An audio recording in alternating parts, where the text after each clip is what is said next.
Good morning, everybody. I've been promising you, my fifth graders, that I would make a video on how to draw portraits, and couldn't sleep last night, so it is currently 3:15 in the morning. And so these are the things I wake up and I think about, what could I be doing, because I'm wide awake and I can't fall back asleep. So I decided to make this video, which I've been promising you. So I've just finished looking through a couple of magazines and I wanted to share with you some pictures. So first of all, a lot of students tend to think that their eyes are towards the top of their head. So if we scan in on this little baby here, and hopefully you can see that when you're first born, babies' heads tend to be fairly round. And then as you grow older, as you can see with the little girl with the hijab, her face gets a little bit longer. Your face kind of stretches out. So I'm going to use these photos as examples as we are drawing our portrait. So let's go ahead and get started. So the first thing we're going to do, and we're doing a basic portrait. So like, we're not worrying about right now whether we're putting in facial features that are specific to us. We're just doing a very generalized portrait, just understanding where our facial features go and the proportion of the face. So I like to have my students start, and first of all, let's just talk about this for a minute. When you draw your portrait, because we're adding detail, there's 3 different levels that you kind of want to think about. You don't want your head to be too small on the paper. If it's medium, maybe something like that, that's a little better, but really the best that you can do is really kind of getting your head in there fairly large. So we really want it to look more like that. So to get started, and again, we're just doing a basic shape, I'm going to start by having kind of a curve at the top of my paper, and hopefully you can see that. Maybe I need to draw a little bit darker. And then I'm going to try a smaller curve at the bottom of my paper, or towards the bottom down here. So if you take a look, most of us, if you were to measure here up on the head, you can see that the head is wider here, and then when we come down to the chin, it's narrower. So again, wider here, narrower here. So that's why we have 2 different shapes. Then I'm going to go ahead and I'm going to take this and I'm just going to kind of connect coming down. Okay. The next step is to divide our face in half. I'm probably going to use this picture a lot just because it's closer to my drawing here. But if I take my pencil and I divide my face in half this way, you can see I have 2 equal sides. And then if I divide my face this way, I have 2 equal sides. Now, a lot of students say, but wait a minute, the eyes aren't in the middle of your head. They're towards the top of your head. Oops, sorry. The reason most students think this is when you're viewing a person, you tend not to think of the top of your head as being the top up here. You tend to think of it as being the hairline. So if I were to put my hand here and put my pencil here, you would see that the eyes are actually in the middle of the head. So I'm going to go ahead and I'm going to do a very, very light line. This line will eventually be erased, so you don't want to draw heavy. So I'm doing a light line here, dividing my face into 2 halves equally, and then a line here, dividing my face into 2 halves equally. Then, if we take a look at the spacing of our eyes, from here to here, obviously our eyes are the same, right? They're the same width. So this width equals this width. Well, actually, the space between your eyes is that same width. And if this were looking straight on, you would have about a half of a width over here and a half of a width over there of an eye. So if you count this, you'd have 1, 2, 3, a half, and a half. So your face is approximately 4 heads or 4 eyes wide. Yep, this is what's happening. I'm doing this at 3:15 in the morning, so I'm mumbling some of my words. Anyway. So I'm just going to go here and I'm just going to kind of space out. So I have equal spacing here, equal spacing here, equal spacing here, half and half. Now you'll also notice that most of the eye is above the line and a little bit is below. So I'm going to go in and I'm going to do a curve. And again, I'm not worrying too much right now about, is this going to look like me? It's not, because we're just doing a very generalized practice, and next class you'll be using mirrors along with a couple handouts to help you draw your own portrait. We have tear ducts. So our tear ducts, and actually this probably is a better one right here. You can kind of see it coming down. So our tear ducts kind of come in and kind of do something like this, kind of rounded. Not, oh, don't go angled. Don't angle, round it.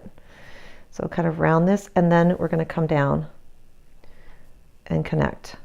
And you want to try and make them as equal as possible. Now here's where students might be saying, I'm starting to look like an alien. Yep, you will. In the very beginning, this will kind of look a little alien-like. And you'll notice that some people have also said, well, it kind of looks a little bit like a lemon. But one of the things you want to notice is that your eyes are not round. They're kind of more of that almond kind of football shape, if you will. I'm now going to add the eyelid. I don't want to add the eyelid up top here because the eyes are not really that wide. So I'm going to add my eyelid to the inside. So I'm going to put a line right in here. Now, I don't need this line anymore. This little guideline I had here, I can get rid of that. So I'm going to erase that line. And now I'm going to put in my iris. If you look at your neighbor or look at somebody in the classroom, you'll notice that the color part of your eye is hidden above and below your eyelid. And then you have your pupil. Okay. Now, also, if you were to look closely at your hair or your eyebrow hair actually grows in a very distinct way. Your eyebrows go from starting from the tear duct up, and you want to leave a space here because they're not sitting on the eye. So they tend to grow straight up and down, and then they angle over and back. Straight up and down, angle over and back. Now, again, we're just doing a very generalization. You all have different shaped eyebrows. You have different shaped eyes.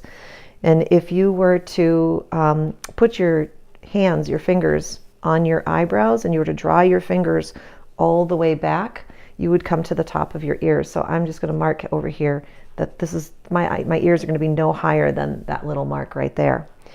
Also, if you notice, if I put my pencil here and I put my finger at the bottom of the chin, you'll notice that your nose sits halfway between. So if I mark here and here, find your halfway point, and there is your nose. You might remember me saying when you were in first grade, now boys and girls, we're going to make a nose. And you all know how to make a capital M. We're going to make a very, very lazy M. And this M is so tired it just doesn't want to get out of bed. So that's the lazy M, and then a curve on either side. So that's going to go directly in the center. Again, not all noses look like this. This is a generalization just to kind of get a basic line in, basic idea of the nose. I can then erase this line here. So you'll notice your facial features are very proportional. It's kind of very mathematical in how your face is set up. Some students like to draw a line here. I'm not crazy about that. I tend to just like putting maybe, something like that, just so you kind of see the bridge of the nose. And actually, I usually just put it on one side. Now, if you look at your neighbor, you're going to see two little lines coming down underneath the mouth. You're also, one thing I forgot to tell you is that if you were to put your lines in where your tear ducts are, and you were to draw a line straight down from your tear ducts, that would be, your nose is going to usually be no wider than where your tear ducts are.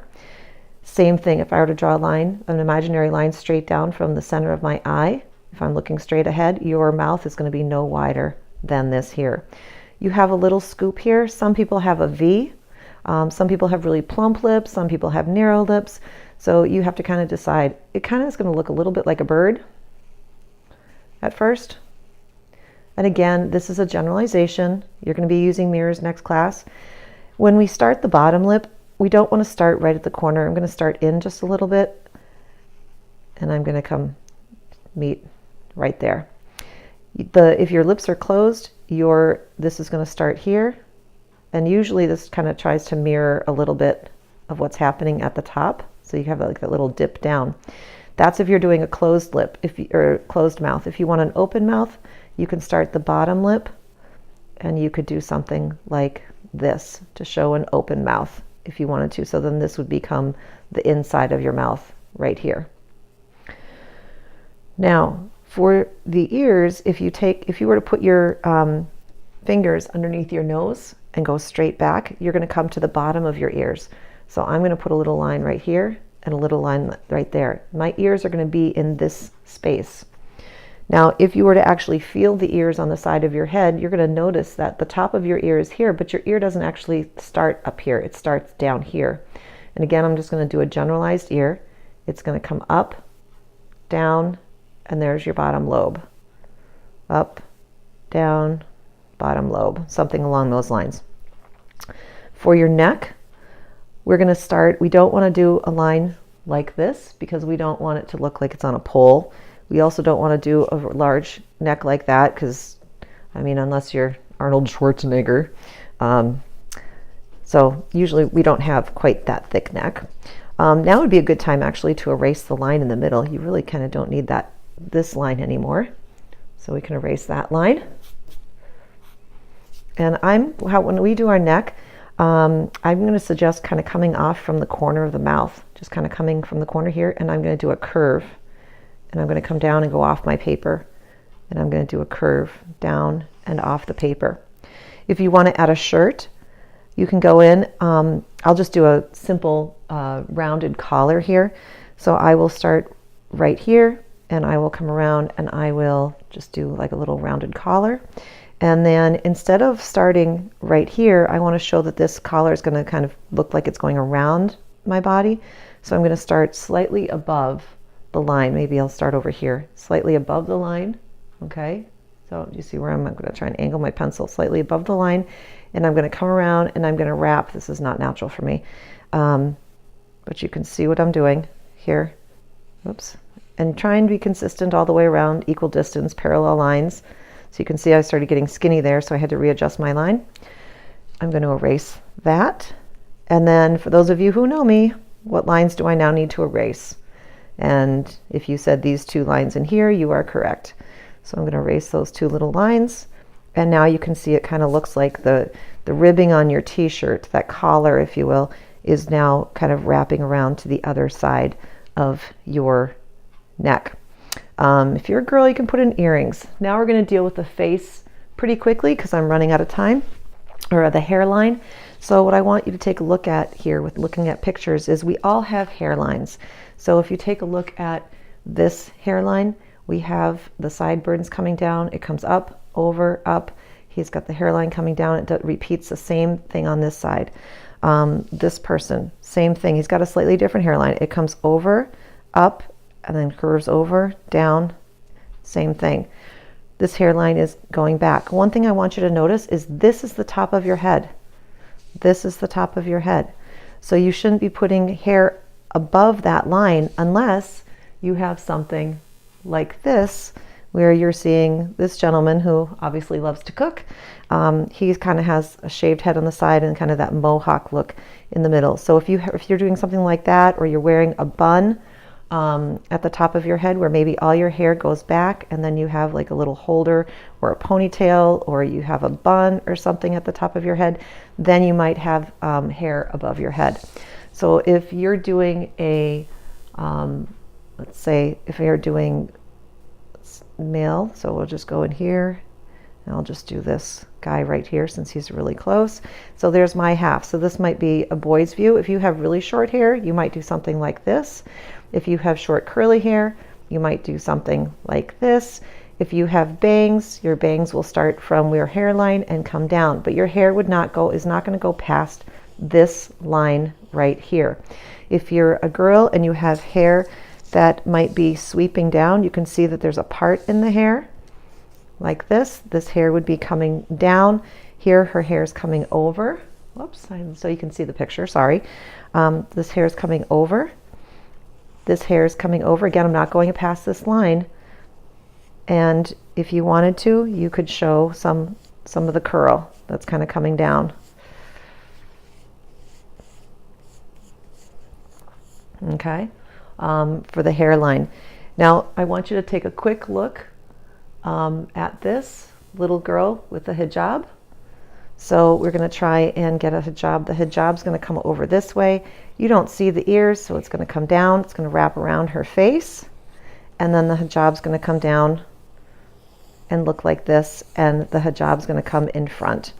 So that's a very quick idea of what your portrait should look like. Oops, sorry. There you go. I apologize. I missed the last half. Well, it's 3:30 in the morning. What do you expect? But anyway, go ahead. And if you weren't here for the practice, try a practice with the video. Stop the video along the way as needed, and give it a shot. Have fun.